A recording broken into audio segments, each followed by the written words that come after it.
Welcome back. Telangana వ్యాప్తంగా ఇసుక అక్రమ రవాణాకు ప్రభుత్వం అడ్డుకట్ట వేస్తున్న సమయంలో ఉమ్మడి కరీంనగర్ జిల్లాలో మాత్రం ఇసుక మాఫియాను అరికట్టే నాథుడే లేకుండా పోయారు.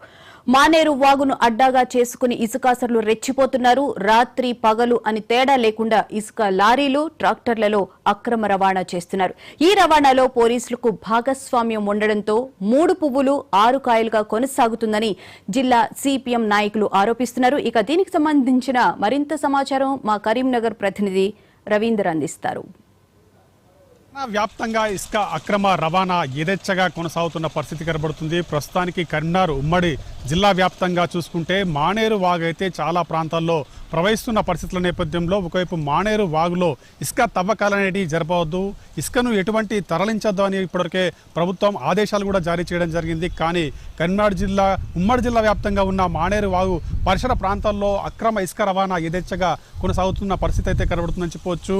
ఉదయం వేళలోనే కాదు, ఒకవైపు రాత్రి వేళలో కూడా ఈ ఇసుక బకాసురులు యథేచ్ఛగా ఇసుకను అక్రమ రవాణా చేస్తూ డబ్బులు దండుకుంటున్న పరిస్థితి కనబడుతుంది. కానీ ప్రభుత్వం దీనిపైన నిఘా పెట్టని పరిస్థితులు అయితే కనబడుతున్నాయి. మనతో పాటు సిపిఎం నాయకులు వాసుదేవ్ రెడ్డి ఉన్నారు, వారిని తెలుసుకునే ప్రయత్నం చేద్దాం. చెప్పండి, ఇప్పటికీ ఒకవైపు గత ప్రభుత్వం ఇసుక టెండర్లు పెట్టడం, ఇటువంటి ఇసుక రవాణా కొనసాగించినా అప్పుడు కూడా చాలా వరకు అక్రమ ఇసుక రవాణా కొనసాగిన పరిస్థితుల నేపథ్యంలో ఇప్పుడు ప్రస్తుతానికి ఇసుక అనేది ఇంకా టెండర్లు పిలవలేరు. కానీ చాలా చోట్ల మనం చూస్తున్నాం ఇసుక అక్రమ రవాణా యథేచ్ఛగా కొనసాగుతుంది. రాత్రి లేదు పగలు లేదు అనకుండా కొడుతున్న పరిస్థితులను చూసుకుంటే దీన్ని ఏ విధంగా చూడొచ్చు అంటారు? గత 2 సంవత్సరాలుగా మానేరు పరివాహక ప్రాంతం మొత్తం కూడా 8 ఇసుక కారీలు అడ్డగోలుగా తోడేల్లాగా తోడేస్తున్నటువంటి సందర్భంలో ఎన్జిటి నేషనల్ గ్రీన్ ట్రిబ్యునల్ ఫిబ్రవరిలో తీర్పిచ్చింది. ముఖ్యంగా పర్యావరణానికి ప్రమాదకరం అని చెప్పేసి ఇసుకను తోడొద్దని చెప్పేసి గనులు భూగర్భ శాఖకు అట్లాగే మైనింగ్ డిపార్ట్మెంట్ను ఆదేశించింది. అంతేకాదు 25 కోట్ల పెనాల్టీని కూడా విధించింది. వాళ్ళ నుంచి రాబట్టాలని చెప్పేసి స్పష్టమైన ఆదేశాలు ఇచ్చింది. ఇప్పటికి కూడా వాళ్ళ నుంచి ఆ డబ్బులు రాబట్టడంలో ఆ డిపార్ట్మెంట్లు పూర్తిగా వైఫల్యం చెందడమే కాదు, ఇప్పటికీ అర్ధరాత్రి అపరాత్రి అనకుండా ఇప్పటికీ తోడేల్లాగా ఇసుక మొత్తం కూడా తోడేస్తున్నటువంటి పరిస్థితి కనిపిస్తూ ఉంది. అసలు ఇసుక అక్రమ రవాణా పేరుతోని కోట్లాది రూపాయలు పోగేసుకుంటున్నటువంటి కొంతమంది వ్యక్తులు ఇలా పర్యావరణానికి ప్రమాదమే కాదు, ప్రభుత్వానికి సంబంధించినటువంటి రాయల్టీ చెల్లించకుండా అడ్డగోలుగా దోపిడీ చేస్తున్నటువంటి పరిస్థితి ఉన్నది. ఈ దోపిడీని అరికట్టాల్సినటువంటి ఏదైతే డిపార్ట్మెంట్లు ఉన్నాయో అవి నిమ్మకు నిన్నెత్తినట్టుగా వివరిస్తున్నాయి. ఆ కాంట్రాక్టర్లతో లాలుచిపడమే దీనికి కారణం అని చెప్పేసి భావిస్తున్నాం. ఇప్పటికైనా ఈ అవినీతి అక్రమాలకు పాల్పడేటువంటి ఇసుక అక్రమాలపైన పెద్ద ఎత్తున కఠినమైన చర్యలు తీసుకోవాలని చెప్పేసి సిపిఎంగా డిమాండ్ చేస్తున్నాం.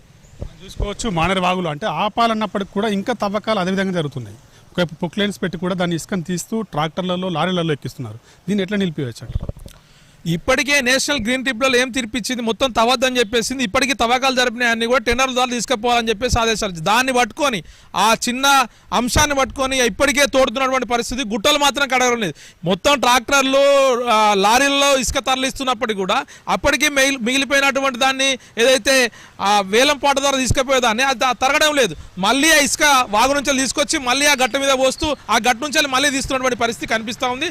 దీన్ని ఆపివేయాలంటే ఖచ్చితంగా అక్కడున్నటువంటి మైనింగ్ డిపార్ట్మెంట్ అక్కడ శ్రద్ధ వహించి అక్కడ ఒక వ్యక్తి ఉండాల్సిన అవసరం ఉంది. వాళ్ళు ఉండకపోవడంలో ఇవన్నీ జరుగుతున్నాయి.